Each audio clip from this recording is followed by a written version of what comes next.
الحمد لله رب العالمين والعاقبة للمتقين والصلاة والسلام على سيد الأنبياء والمرسلين وعلى آله الطاهرين وأصحابه الطيبين وعلى من تبعهم بإحسان إلى يوم الدين أما بعد فأعوذ بالله من الشيطان الرجيم بسم الله الرحمن الرحيم ما كان محمد أبا أحد من رجالكم ولكن رسول الله وخاتم النبيين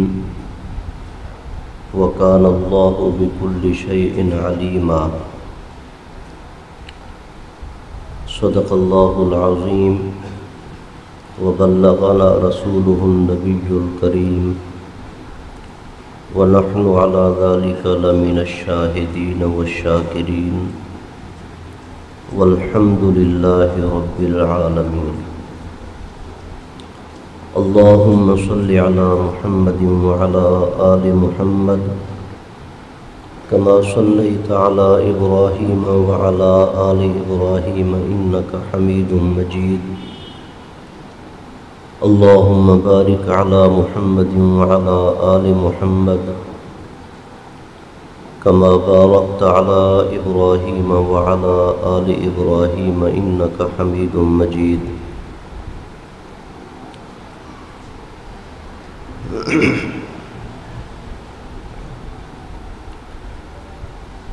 میں نہایت ہی مشکور ہوں اپنے مخدوم حضرت مولانا عبدالبصیر صاحب دامت برکاتہم العالیہ اور ان کے تمام رفقائے کار کا کارکنان ختم نبوت کا محافظین ختم نبوت کا کہ انہوں نے آج مجھے آپ کی زیارت کا شرف نصیب فرمایا ہے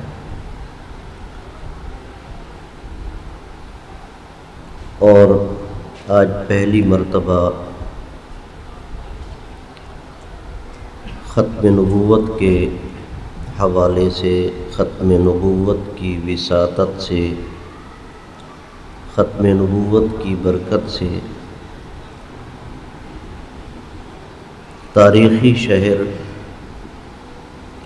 پشاور میں حاضری کی سعادت نصیب ہو رہی ہے۔ اللہ تبارک و تعالی ہم سب کا آنا مل بیٹھنا حضور صلی اللہ علیہ وسلم کی شفاعت کبریٰ کا ذریعہ فرمائے اور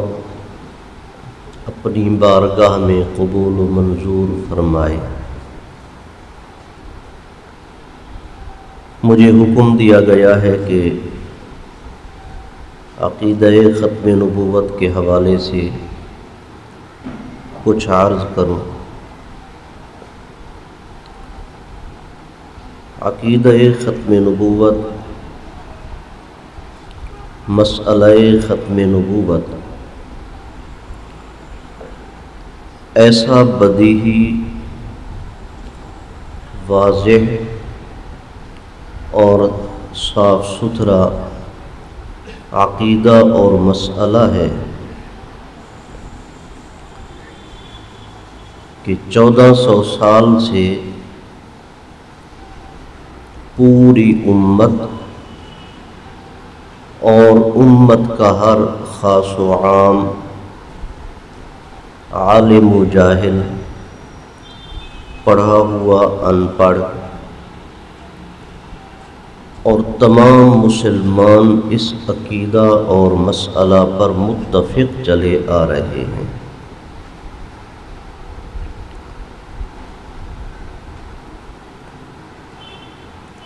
ہر انسان کی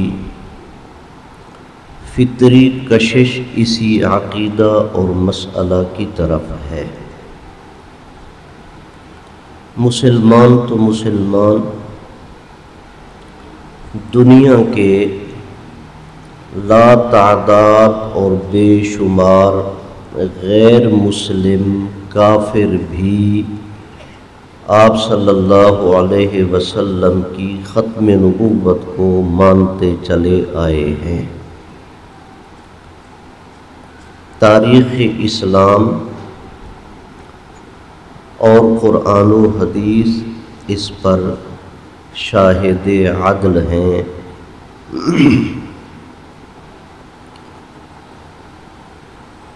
اس مسئلہ پر بحث کرنا ایک بدیہی چیز کو نظری بنانے کے مترادف ہے۔ اس لیے ہمارے اکابرین اور سلف صالحین نے نہایت ہی مثبت انداز میں اس مسئلہ کو سمجھایا ہے۔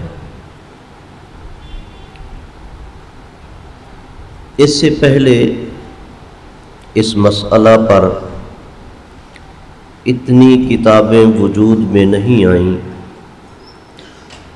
جتنی فی زماننا ہمارے اس دور میں، ہمارے اس زمانے میں،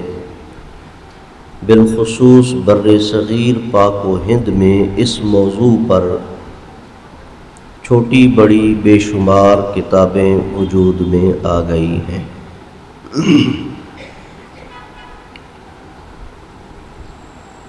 علامہ انور شاہ کشمیری رحمۃ اللہ علیہ نے اپنے شاگردوں کی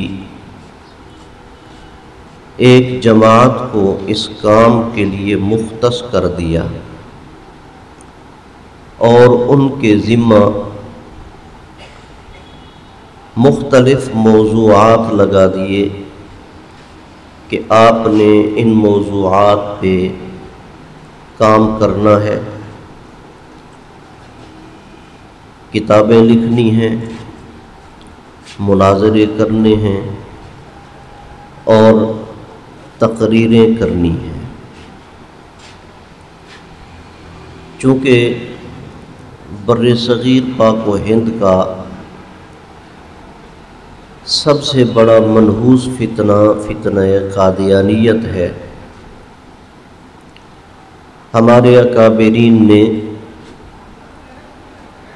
اس کا گہرائی سے مطالعہ فرما کر ہمیں سمجھایا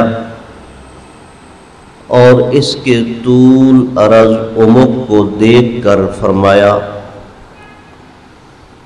کہ 1400 سال میں جتنے فتنے آئے ہیں اور جتنے جھوٹے مدعیان نبوت پیدا ہوئے ہیں، ان سب کو، ان سارے فتنوں کو ایک پلڑے میں رکھ دیا جائے اور قادیانیت کا فتنہ جس کا بانی مبانی ملعون کائنات مرزا غلام محمد قادیانی ملعون ہے، دوسرے پلڑے میں رکھ دیا جائے تو یہ فتنہ سب پہ بھاری ہو جائے گا۔ اس لیے اس فتنہ کی بڑھتی ہوئی ریشہ دوانیوں کو جب دیکھا تو علامہ انور شاہ کشمیری رحمۃ اللہ علیہ نے اپنے شاگردوں کو اس کام کے لیے مختص فرما دیا۔ فرد کا مقابلہ فرد کرتا ہے، جماعت کا مقابلہ جماعت کرتی ہے۔ پہلے یہ فرد کی صورت میں تھا تو مختلف افراد اس فتنہ کا مقابلہ کرتے رہے۔ سب سے پہلے علماء لدھیانہ حضرت مولانا محمد لدھیانوی،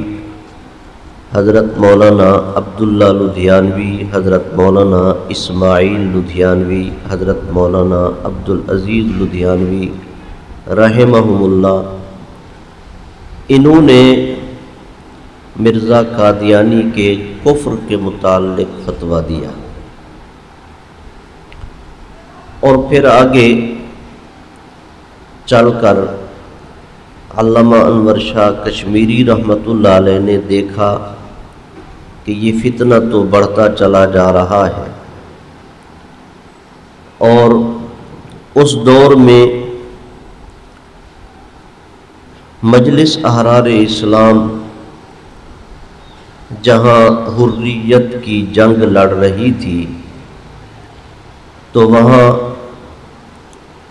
اس فتنے کا رد بھی کر رہی تھی۔ علامہ انور شاہ کشمیری رحمۃ اللہ علیہ نے اس جماعت پر نظر ڈالی اور اس جماعت کے روح رواں علامہ سید عطا اللہ شاہ صاحب بخاری رحمۃ اللہ علیہ انہیں خصوصیت کے ساتھ اس کام کا پابند بنا دیا کہ آپ نے ختم نبوت کا کام کرنا ہے، اور انہیں امیر شریعت کا لقب بھی عطا فرمایا۔ تو سید عطا اللہ شاہ صاحب بخاری رحمۃ اللہ علیہ نے برِ صغیر پاک و ہند کے کونے کونے میں ختم نبوت کی صدا لگائی اور فتنہ قادیانیت کا رد کیا۔ تو ان حضرات سید محمد علی منگیری رحمۃ اللہ علیہ، پیر مہر علی شاہ صاحب گولڑوی رحمۃ اللہ علیہ، حضرت حاجی امداد اللہ مہاجر مکی رحمۃ اللہ علیہ، اور علامہ انور شاہ کشمیری رحمۃ اللہ علیہ، حضرت مولانا محمد علی جالندری رحمۃ اللہ علیہ، حضرت مولانا قاضی احسان احمد صاحب شجابادی رحمۃ اللہ علیہ، اور دیگر کئی حضرات، ان حضرات نے باہمی مشاورت سے یہ طے فرمایا کہ ایک تو اس کام کے لیے مصنف تیار کریں، اگر قادیانی تحریری طور پر تصنیفی طور پر کوئی کام کرنا چاہیں تو ہمارے حضرات ان کی تصنیفات اور ان کی تحریرات کا جواب لکھیں۔ تو الحمدللہ اس میدان میں خود علامہ انور شاہ کشمیری رحمۃ اللہ علیہ نے ختم نبوت کے موضوع پر خاتم النبیین کتاب لکھی فارسی زبان میں، اور لفظ خاتم النبیین کی تفسیر میں صرف نکات بیان فرمائے، اور وہ بڑے عجیب و غریب نکات ہیں، پڑھنے سے تعلق رکھتے ہیں، انہیں بیان نہیں کیا جا سکتا۔ حضرت مولانا محمد یوسف لدھیانوی شہید رحمہ اللہ نے اس کتاب کا ترجمہ اردو زبان میں کیا ہے اور حق ادا کر دیا ہے۔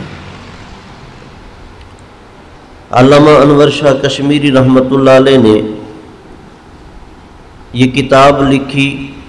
ابھی چھپی نہیں تھی، چھپ کر آئی تو حضرت کا وصال مبارک ہو گیا تھا، اور اس کا ترجمہ حضرت مولانا سید محمد یوسف بنوری رحمۃ اللہ علیہ نے حضرت مولانا محمد یوسف لدھیانوی شہید رحمہ اللہ کے ذمہ لگایا۔ انہوں نے اس کا ترجمہ لکھا۔ ترجمہ چھپ کر آیا تو محدث العصر حضرت مولانا سید محمد یوسف بنوری رحمہ اللہ کا وصال مبارک ہو گیا تھا۔ اسی طرح حیات مسیح عیسیٰ ابن مریم علیہ السلام کے موضوع پر علامہ انور شاہ کشمیری رحمہ اللہ نے عقیدۃ الاسلام فی حیات عیسیٰ علیہ السلام، تحیۃ الاسلام فی حیات عیسیٰ علیہ السلام وغیرہ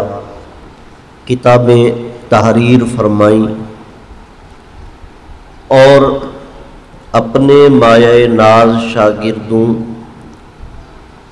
اور تربیت یافتہ شاگردوں حضرت مولانا مفتی محمد شفیع صاحب رحمۃ اللہ علیہ کے ذمہ لگایا کہ آپ نے ختم نبوت کے موضوع پر کام کرنا ہے۔ سب سے پہلے انہیں عربی میں ختم نبوت کے موضوع پر کتاب لکھنے کا حکم فرمایا، تو حضرت مولانا مفتی محمد شفیع صاحب رحمہ اللہ نے ہدیۃ المہدیین فی آیت خاتم النبیین عربی زبان میں ایک رسالہ لکھا، اور وہ رسالہ مصر و شام، عراق وغیرہ کے لیے لکھا گیا، اور ہزاروں کی تعداد میں اسے چھاپ کر تقسیم کیا گیا کہ عرب ممالک میں اس فتنے کے اثرات نہ پہنچیں تو ان کے پاس پہلے سے اسباب موجود ہوں۔ اور پھر علامہ شبیر احمد عثمانی رحمۃ اللہ علیہ اور دیگر حضرات کے حکم پر انہوں نے فرمائش کی کہ آپ اردو زبان میں بھی اس طرح کی کوئی کتاب لکھ دیں، تو پھر حضرت نے ختم نبوت کامل کے نام سے ایک کتاب لکھی جو 3 حصوں پر مشتمل ہے: ختم النبوت فی القرآن، ختم النبوت فی الحدیث، ختم النبوت فی الآثار۔ پہلے حصے میں 100 کے قریب وہ آیات مبارکہ ترجمہ اور مختصر تفسیر کے ساتھ لکھیں جن سے عقیدہ ختم نبوت کا ثبوت ملتا ہے، اور دوسرے حصے میں 210 احادیث مبارکہ تقریباً ترجمہ اور مختصر تشریح کے ساتھ لکھیں جن سے بین طور پر ختم نبوت کا ثبوت ملتا ہے۔ اور تیسرے حصے میں صحابہ کرام، تابعین، تبع تابعین اور فقہا مجتہدین حضرات کے تفسیری اقوال نقل کیے ہیں جن سے صاف طور پر عقیدہ ختم نبوت سمجھ میں آتا ہے۔ تو حضرت نے اس موضوع پر بہت شاندار طریقے پہ ختم نبوت کی خدمات سر انجام دیں، اور دیگر موضوعات پہ بھی حضرت کے رسائل ہیں، مثلا دعوی مرزا ہے، مسیح موعود کی پہچان ہے وغیرہ۔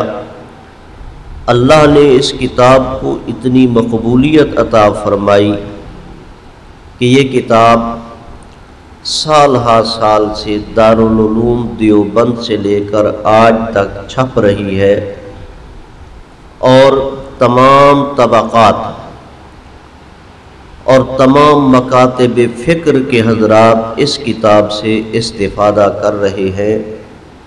جناب نگر میں رہتے ہوئے میرے پاس بھی بہت سارے مختلف مکاتب فکر کے حضرات آ کر اس کتاب کا مطالبہ کرتے ہیں، اور اسے منگوانے کا کہتے ہیں کہ ہمیں یہ کتاب منگوا دی جائے۔ تو الحمدللہ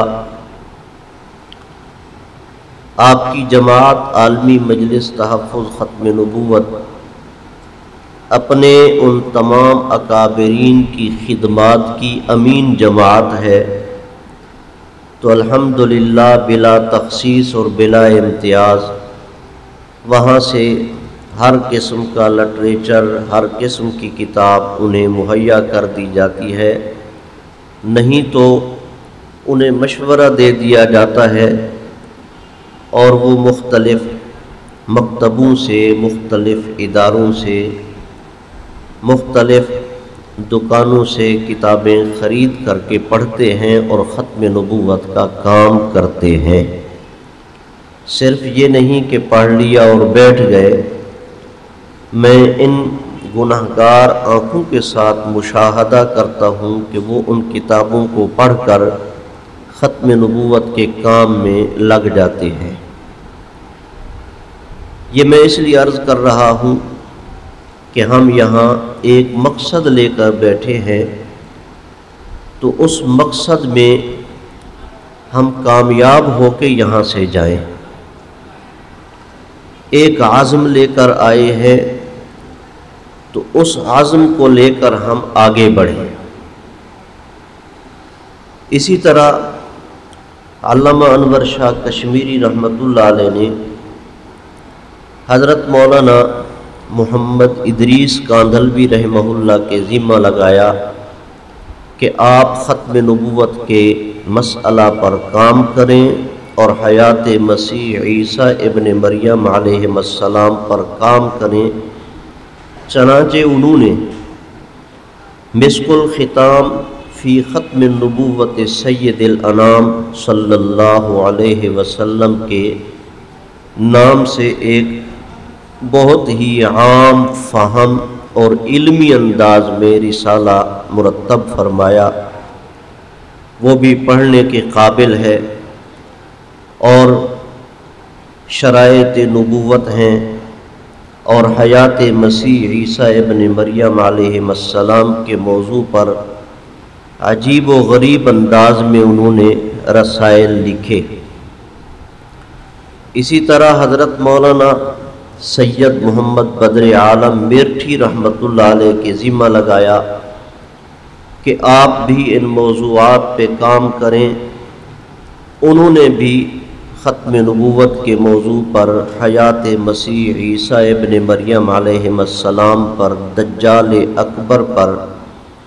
وغیرہ موضوعات پر کام کیا، اور ضرورت تھی ایک مصنف کے ساتھ ساتھ مبلغ اسلام کی، مناظر اسلام، مناظر ختم نبوت کی، تو حضرت نے صرف سبق نہیں پڑھا دیا، ہدایات نہیں دے دیں، عملی طور پر جن حضرات کے میں نے نام لیے ہیں، حضرت مولانا مفتی محمد شفیع صاحب رحمہ اللہ، حضرت مولانا محمد ادریس کاندھلوی رحمہ اللہ، حضرت مولانا محمد بدر عالم میرٹھی رحمہ اللہ، اور حضرت مولانا سید مرتضی حسن چاندپوری رحمۃ اللہ علیہ،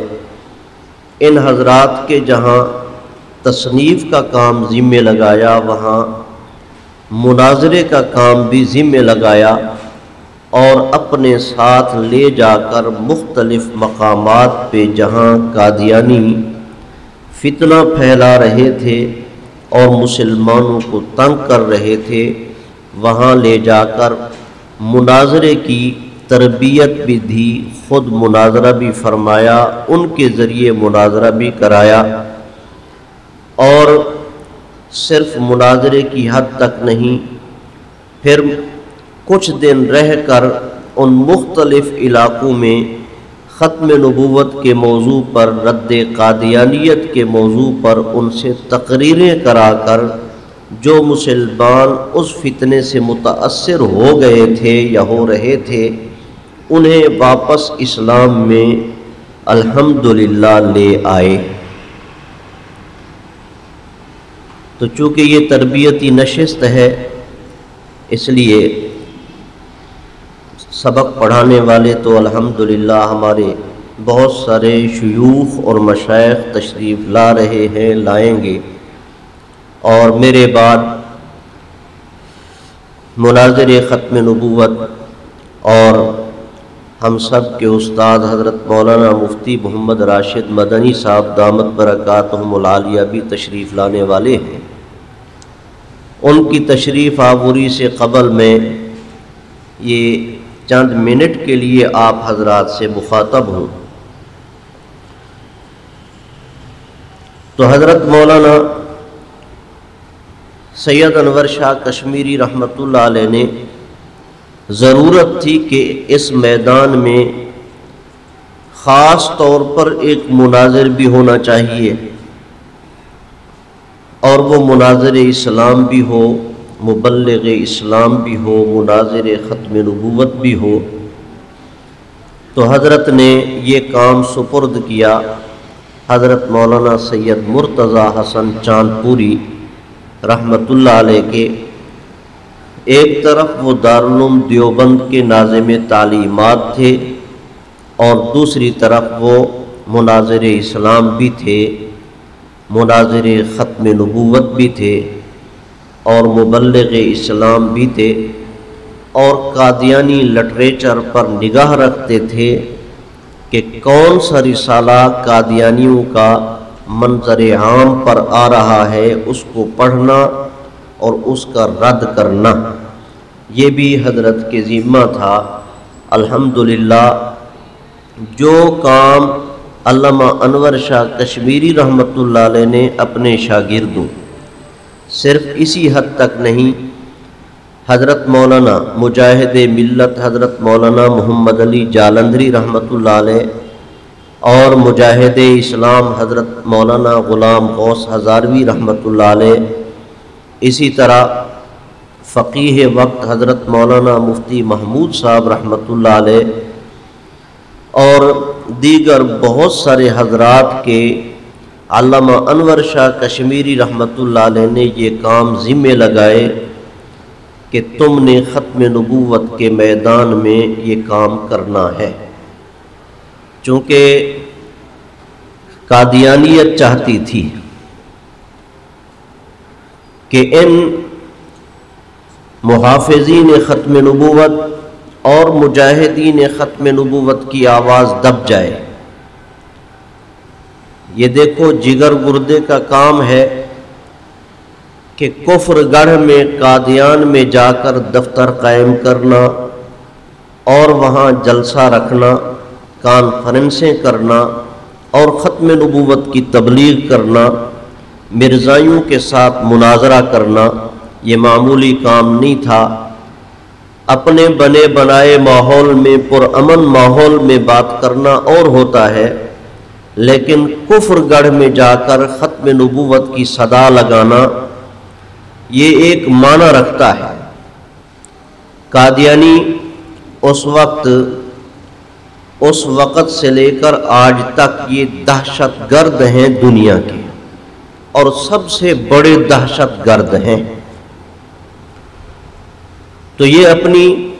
دہشت گردی میں جو کوئی مسلمان وہاں جاتا اور ختم نبوت کا نعرہ لگاتا یا ختم نبوت کی صدا بلند کرتا، اس کو جیتے جی قادیانی قتل کر کے ختم کر دیتے تھے، اور ان علماء اسلام کے خلاف، مجاہدین ختم نبوت کے خلاف یہ شر انگیزیاں پھیلاتے تھے اور اس آواز کو دباتے تھے۔ لیکن آج دیکھ رہے ہیں کہ جس صدا کو ان قادیانیوں نے اس وقت دبانا چاہا، الحمدللہ وہ ختم نبوت کی صدا آج پوری دنیا میں پھیل رہی ہے۔ پھیل رہی ہے، نہیں پھیل رہی؟ آپ حضرات بھی پھیلائیں گے، نہیں پھیلائیں گے؟ انشاءاللہ۔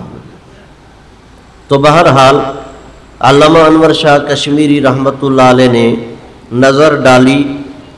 کہ مجلس احرار اسلام کام کر رہی ہے، تو کیوں نہ اس جماعت کا میں رخ دوسری طرف پھیر دوں۔ تو اس جماعت کا رخ ختم نبوت کی خدمت پر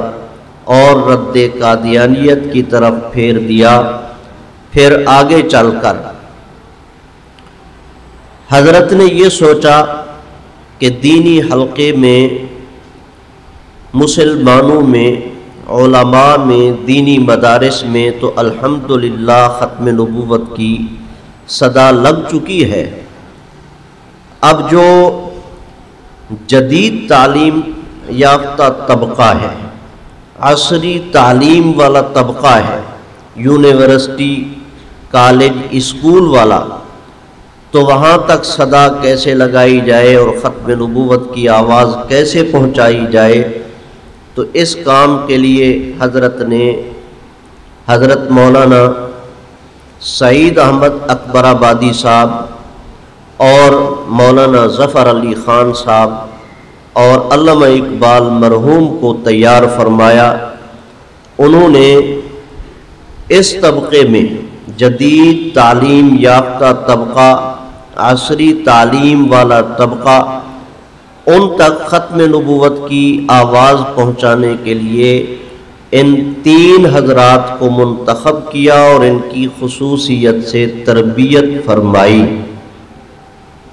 مولانا ظفر علی خان علی گڑھ کے پڑھے ہوئے، علامہ اقبال مرحوم بھی یونیورسٹیوں کے پڑھے ہوئے، لیکن یہ ان کی خدمات ہیں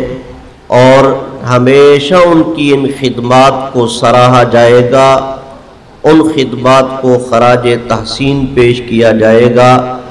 کہ ان حضرات نے جدید تعلیم یافتہ طبقہ، سرکاری افسران تک ختم نبوت کی آواز لگائی اور ان کو فتنہ قادیانیت سے آگاہ کیا۔ اسی لیے سب سے پہلے علامہ اقبال مرحوم نے یہ نظریہ پیش کیا کہ قادیانیوں کو غیر مسلم اقلیت قرار دیا جائے۔ پاکستان ابھی نہیں بنا تھا، پاکستان بننے سے بہت پہلے علامہ اقبال مرحوم نے یہ فرما دیا کہ ان کو غیر مسلم اقلیت قرار دیا جائے، اور حکومت وقت سے بھی، سرکاری افسران سے بھی اس کا مطالبہ کیا۔ دیکھیے، جس کی صحیح فکر ہوگی اس کی صحیح فکر کو اللہ تعالیٰ رائے گاں نہیں فرماتے۔ جس کا صحیح جذبہ ہوگا اللہ تعالیٰ اس کے صحیح جذبے کو پامال نہیں فرمائیں گے۔ جو صحیح سوچ رکھے گا اور دین کے لیے جتنی خدمت کرنا چاہے گا، تھوڑا چلے گا اللہ تعالیٰ اس کی مدد فرمائیں گے۔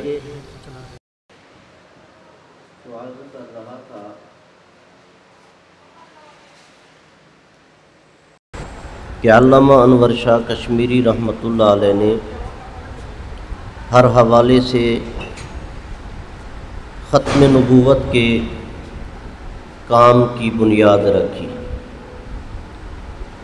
موضوع تو یہ بہت طویل ہے،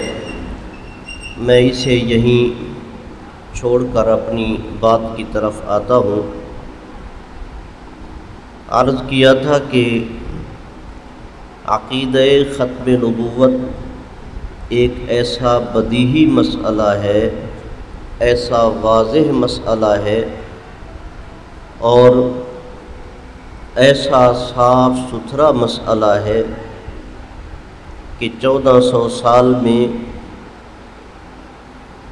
اس سے اختلاف نہیں کیا گیا۔ جنہوں نے اختلاف کیا تو امت مسلمہ نے انہیں آڑے ہاتھوں لیا۔ عقیدہ ختم نبوت کا مطلب کیا ہے؟ تو آسان الفاظ میں اور آپ یوں سمجھا سکتے ہیں کہ اللہ تعالیٰ نے جس سلسلہ نبوت کو حضرت آدم علیہ السلام سے شروع فرمایا تھا، اس سلسلے کو سیدنا و مولانا حضرت محمد الرسول اللہ صلی اللہ علیہ وسلم پر ختم فرما دیا۔ اول الانبیاء آدم و آخرهم محمد صلی اللہ علیہ وسلم، کہ سب سے پہلے نبی حضرت آدم علیہ السلام ہیں اور سب سے آخری نبی حضرت محمد صلی اللہ علیہ وسلم ہیں۔ جس طرح حضرت آدم علیہ السلام سے پہلے کوئی نبی نہیں، اسی طرح سیدنا و مولانا حضرت محمد الرسول اللہ صلی اللہ علیہ وسلم کے بعد کوئی نبی پیدا نہیں ہوگا۔ تو یہ آسان مطلب ہے مسئلہ ختم نبوت کا، عقیدہ ختم نبوت کا۔ دوسرے الفاظ میں یوں بھی کہہ سکتے ہیں کہ اسلام کا کلمہ ہے لا الہ الا اللہ محمد الرسول اللہ صلی اللہ علیہ وسلم۔ اس کا سادہ سا مفہوم یہ ہے کہ اللہ کے سوا کوئی معبود نہیں اور حضرت محمد صلی اللہ علیہ وسلم اللہ کے رسول ہیں۔ جس طرح اللہ کی الوہیت کے بعد امت مسلمہ نے کسی بھی مدعی الوہیت کو برداشت نہیں کیا، قبول نہیں کیا، اسی طرح سیدنا و مولانا حضرت محمد الرسول اللہ صلی اللہ علیہ وسلم کی ختم نبوت کے بعد امت مسلمہ نے کسی بھی مدعی نبوت کو اور جھوٹے مدعی نبوت کو برداشت نہیں کیا۔ یہ ایک سادہ سا مفہوم ہے اور قرآن و حدیث سے اس کا ثبوت ہے۔ سب سے واضح طور پر، صریحی طور پر وہ آیت مبارکہ ہے جو میں نے شروع میں تلاوت کی ہے، ما کان محمد ابا احد من رجالکم ولکن رسول اللہ وخاتم النبیین وکان اللہ بکل شیء علیما۔ اس کا سادہ سا مفہوم یہ ہے کہ حضرت محمد صلی اللہ علیہ وسلم تمہارے مردوں میں سے کسی کے باپ نہیں ہیں، کسی کے باپ نہیں ہیں۔ ابوت کی نفی کر دی گئی۔ پھر شبہ پیدا ہوتا تھا کہ جب آپ صلی اللہ علیہ وسلم کسی کے باپ نہیں تو اس کا مطلب یہ ہے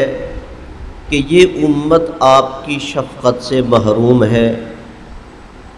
باپ کی شفقت اولاد پر ہوتی ہے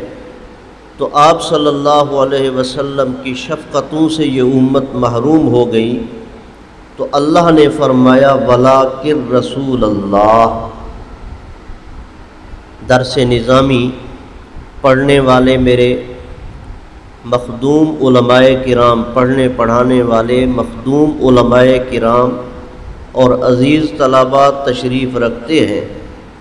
آپ جانتے ہیں لیکن استدراک کے لیے آتا ہے کہ ماقبل کے کلام سے کوئی شبہ پیدا ہو رہا تھا تو لیکن استدراک نے آ کر اس کا ازالہ کر دیا۔ تو شبہ پیدا ہوتا تھا کہ آپ صلی اللہ علیہ وسلم کی شفقتوں سے یہ امت محروم ہو گئی، تو اللہ نے فرمایا نہیں وَلَٰكِن رسول اللہ، آپ صلی اللہ علیہ وسلم اللہ کے رسول ہیں اور اللہ کا رسول اپنی امت پر شفیق ہوتا ہے۔ دلیل لقد جاءکم رسول من انفسکم عزیز علیہ ما عنتم حریص علیکم بالمؤمنین رؤوف الرحیم۔ اس آیت میں صاف طور پر آپ کی شفقت کو بیان کیا گیا ہے۔ وما ارسلناک الا رحمۃ للعالمین، یہ آپ کی شفقتیں ہیں۔ تو بہرحال ولاکن رسول اللہ میں آپ کی شفقت کو بیان کر دیا گیا، اور پھر شبہ ہوتا تھا کہ شاید آپ صلی اللہ علیہ وسلم کے بعد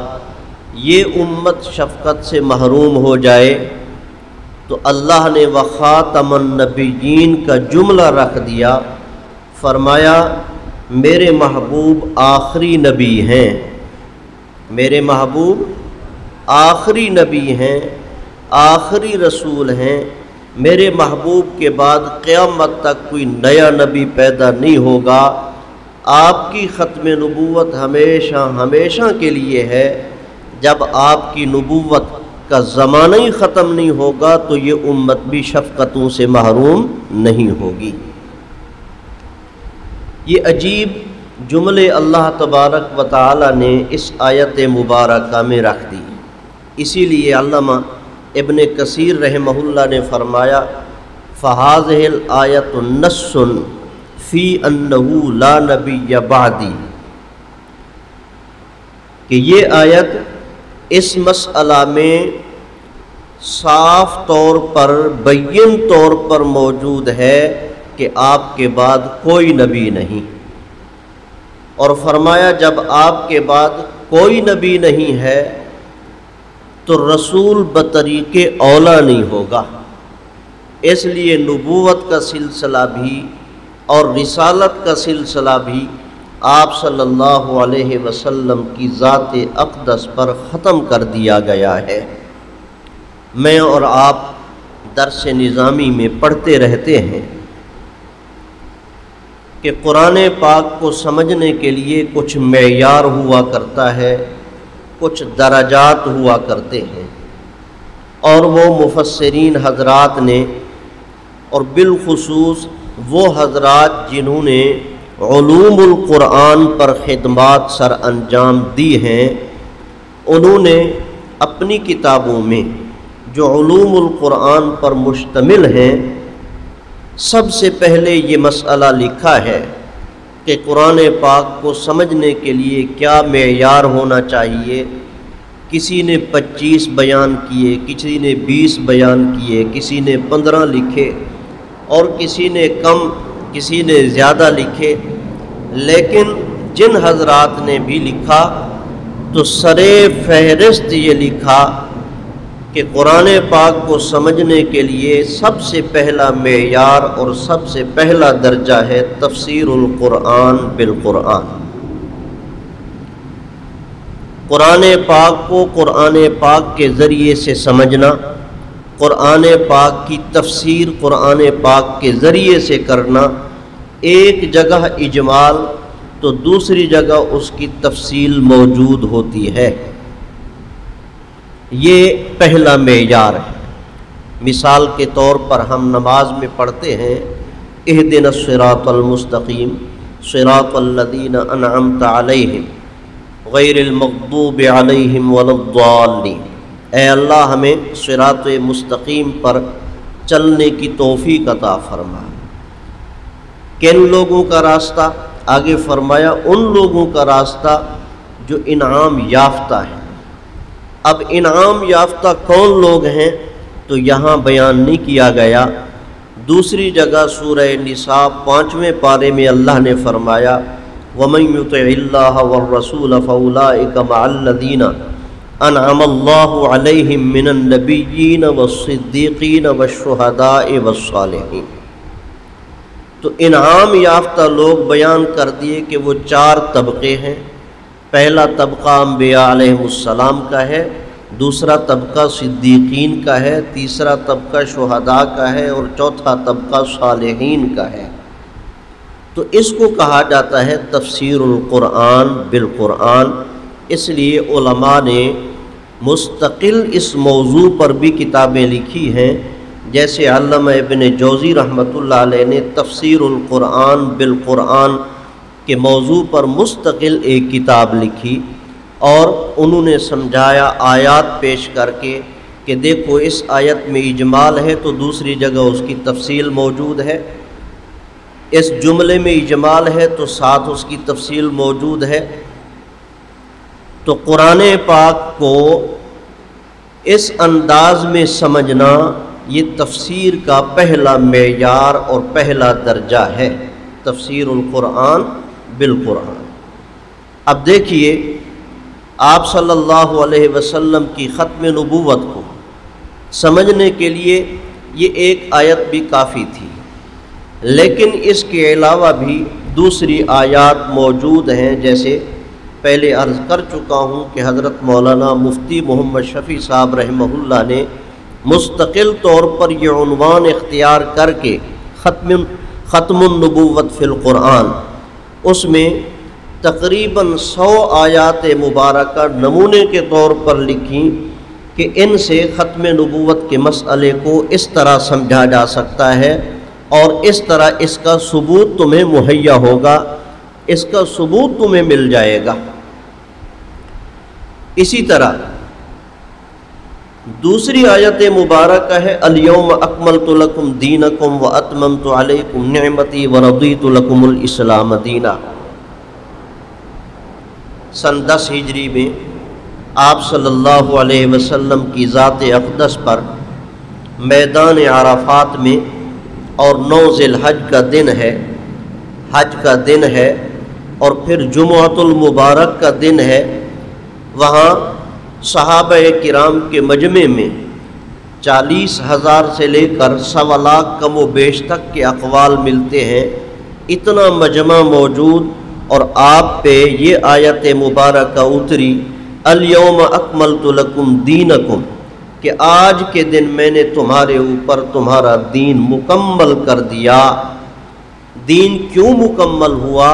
اس لیے کہ رسول اللہ صلی اللہ علیہ وسلم کی ذات اقدس پر نبوت کا سلسلہ مکمل ہو رہا ہے، اس لیے آپ کے بعد قیامت تک کوئی نیا نبی نہیں آئے گا تو نیا دین بھی نہیں آئے گا۔ وحی کا سلسلہ بھی آپ صلی اللہ علیہ وسلم پہ موقوف کر دیا گیا۔ قرآن و حدیث نے اور علماء کرام کی تصریحات نے ہمیں یہ باتیں سمجھا دی ہیں، اور علامہ ابن کثیر رحمۃ اللہ علیہ نے اسی آیت مبارکہ کے تحت لکھا ھذہ اکبر نعم اللہ تعالی علی ھذہ الامہ۔ اس آیت مبارکہ کی تفسیر میں فرمایا ھذہ اکبر نعم اللہ تعالی علی ھذہ الامہ، کہ اللہ تعالیٰ کا اس امت پہ یہ بہت بڑا انعام ہے۔ کون سا؟ حیث اکمل تعالی دینہم، کہ اللہ نے ان کے دین کو مکمل فرما دیا ہے۔ یہ اللہ کا بہت بڑا انعام اور بہت بڑی نعمت ہے،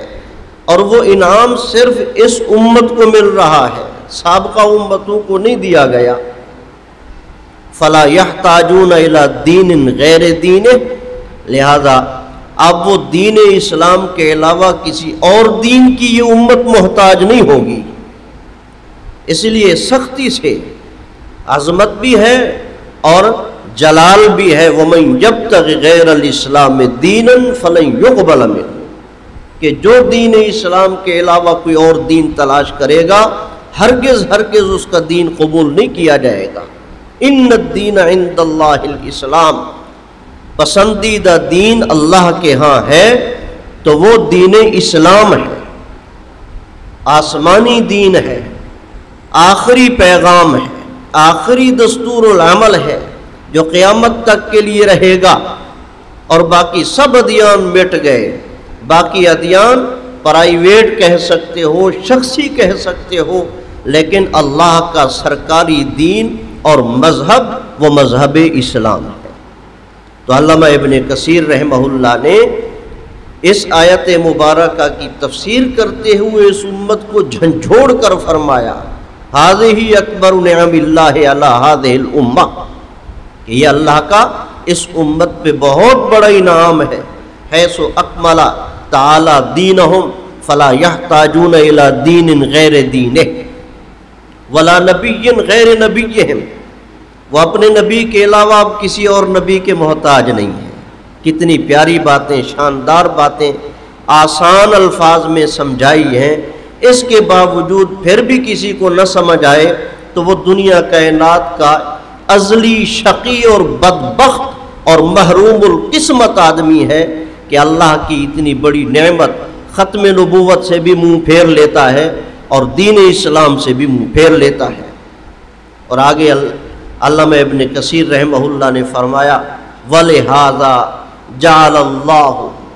خَاتَمَ الْأَنْبِيَاءِ، اسی لیے اللہ نے آپ صلی اللہ علیہ وسلم کو خاتم الانبیاء بنایا، وَبَعَثَهُ إِلَى الْإِنسِ وَالْجِنِّ،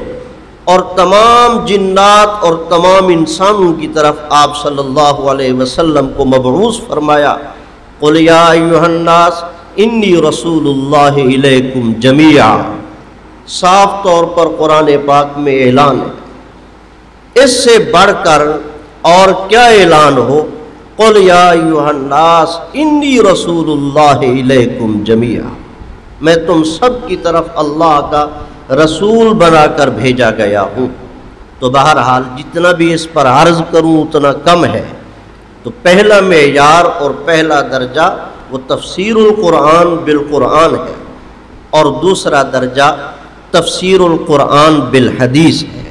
قرآن پاک کو حدیث کے ذریعے سمجھنا، کیونکہ سب سے پہلی تفسیر وہ حدیث رسول اللہ صلی اللہ علیہ وسلم ہے، اس لیے حدیث کو نکال دیا جائے تو قرآن سمجھ نہیں آتا۔ اور جو منکرین حدیث ہیں، جیسے منکرین قرآن کافر ہیں، اسی طرح منکرین حدیث بھی کافر ہیں۔ یہ امت مسلمہ کا اجماعی عقیدہ اور فیصلہ ہے۔ تو دوسرا درجہ تفسیر القرآن بالحدیث ہے۔ آپ صلی اللہ علیہ وسلم نے 20 احادیث مبارکہ میں اپنی ختم نبوت کو سمجھایا ہے۔ عن ثوبان رضی اللہ عنہ قال قال رسول اللہ صلی اللہ علیہ وسلم انه سيكون في امتی كذابون 30 كلهم يزعم انه نبی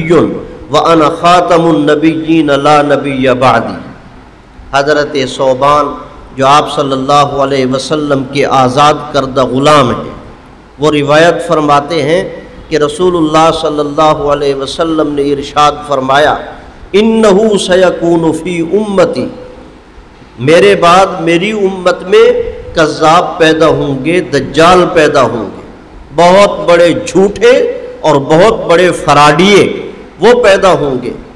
نشانی ان کی کیا ہوگی، علامت کیا ہوگی؟ کلہم یزعم انہ نبی، ہر ایک یہ دعویٰ کرے گا اپنے طور پر کہ میں نبی ہوں۔ فرمایا خیال رکھنا انا خاتم النبیین لا نبی بعدی، میں خاتم النبیین ہوں۔ کیا مطلب خاتم النبیین کا؟ میرے بعد کوئی نبی نہیں۔ اتنا صاف مسئلہ اور بدیہی مسئلہ ہے، ہر آدمی اس کو سمجھ سکتا ہے، عالم بھی، جاہل بھی، پڑھا ہوا بھی، ان پڑھ بھی۔ اس لیے میں نے عرض کیا،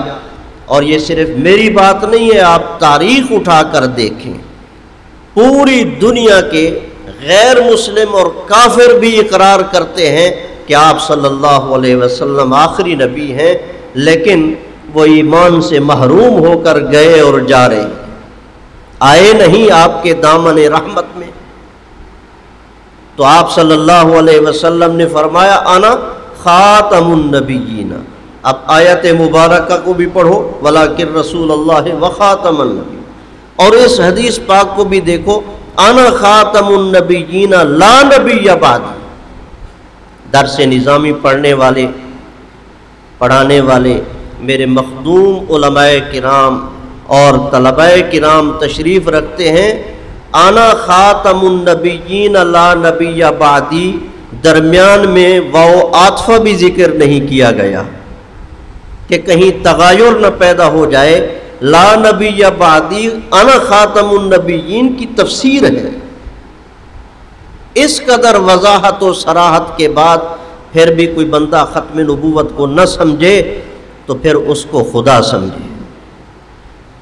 اللہ ہی اس سے نمٹے گا۔ اسی لیے مرزا قادیانی ملعون اپنی کتاب حمامۃ البشرا میں لکھتا ہے، اور یہی آیت مبارکہ لکھ کر ما کان محمد ابا احد من رجالکم ولکن رسول اللہ وخاتم النبیین آگے لکھتا ہے، الا تعلم ان الرب الرحیم المتفضل سما نبینا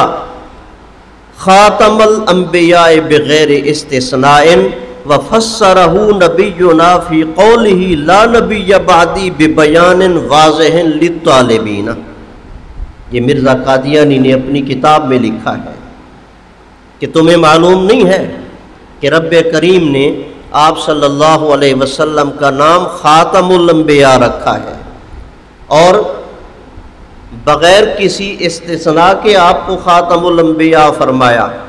اور آپ صلی اللہ علیہ وسلم نے اپنے فرمان مبارک لا نبی بعدی میں بھی اس کی اہل طلب کے لیے وضاحت کے ساتھ سمجھا دیا کہ میرے بعد کوئی نبی نہیں۔ مرزا قادیانی نے یہ اس وقت لکھا جس وقت اس کا دماغ خراب نہیں ہوا تھا، اور جب اس کا دماغ خراب ہوا تو پھر ختم نبوت کا انکار کر دیا۔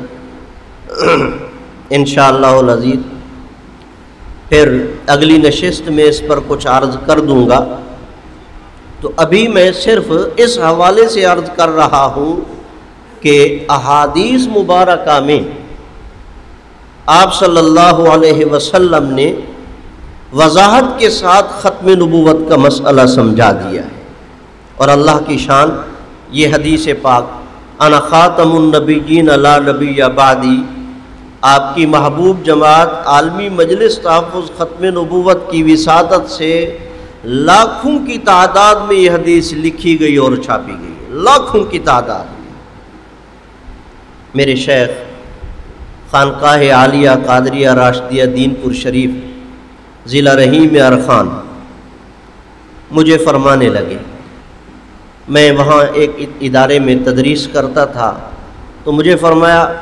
تدریس چھوڑ دو، جاؤ ختم نبوت کا کام کرو۔ اور جب جماعت میں مجھے رخصت فرمایا تو پرنم آنکھوں سے رخصت فرمایا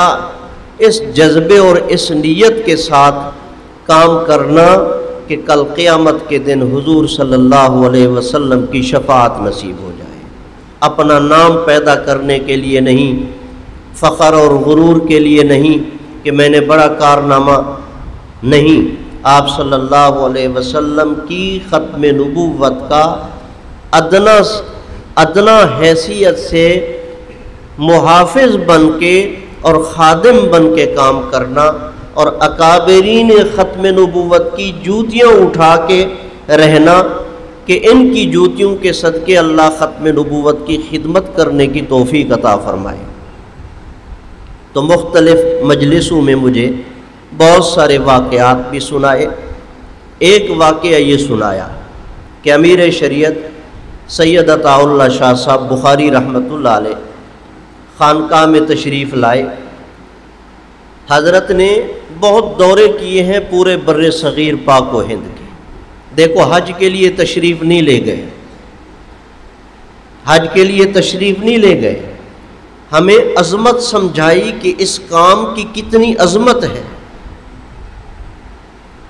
اس کام کی کتنی عظمت ہے، وہ حج کے لیے تشریف نہیں لے گئے۔ تو میرے شیخ نے فرمایا یہاں تشریف لائے، اور خانپور میں ختم نبوت کا جلسہ تھا، وہاں حضرت نے جانا تھا، تو خانقاہ میں حضرت کی خدمت میرے سپرد ہوئی، یہ میرے شیخ نے فرمایا۔ تو فرمایا میں نے حضرت کو کھانا کھلایا، اور کھانا آگے رکھا، حضرت کے ہاتھ دھلائے، حضرت کے ہاتھ دھلائے تو حضرت نے برتن لیا، میرے ہاتھ دھلائے اور سب سے پہلے 3 لقمے توڑ کے مجھے کھلائے، یہ میرے شیخ نے فرمایا۔ اور پھر خانپور جلسے کے لیے جانا تھا تو مجھے بھی ساتھ بٹھا لیا، اس وقت تانگے ہوا کرتے تھے، گھوڑے تانگے، تو تانگے پہ مجھے بھی ساتھ بٹھا لیا، تو خانپور تک فرمایا مجھے یہ پڑھاتے گئے، قال النبی صلی اللہ علیہ وسلم انا خاتم النبیین لا نبی بعدی، قال النبی صلی اللہ علیہ وسلم انا خاتم النبیین لا نبی بعدی، قال النبی صلی اللہ علیہ وسلم انا خاتم النبیین لا نبی بعدی۔ خانپور تک مجھے پڑھاتے گئے، اس قدر جنون اور جذبہ تھا ختم نبوت کے کام کا کہ جو ملا ہے، ایس ایچ او آیا ہے تو واپس نہیں گیا، وکیل آیا ہے واپس نہیں گیا، جو پڑھا لکھا آیا ہے، حضرت نے سب کو اپنے ساتھ ملا کے اس کو ختم نبوت کی عظمت سمجھائی اور ختم نبوت کا کام سمجھایا، اس مشن میں اس کو لگا دیا۔ آپ حالات پڑھیں تحریک ختم نبوت میں، سب کے حالات محفوظ ہیں۔ تو میرے بھائیوں، ہم بھی اپنا اوڑھنا بچھونا، اٹھنا بیٹھنا، سونا جاگنا اور اپنی سوچ کا محور اور مرکز ختم نبوت کی خدمت کو بنا لیں۔ یہ مقصد ہے ایسی نشستوں کا اور تربیتی مجلسوں کا کہ ہم اوڑھنا بچھونا اسی کام کو بنا لیں۔ اللہ اکبر، آپ بھی پڑھ لیں، قال النبی صلی اللہ علیہ وسلم انا خاتم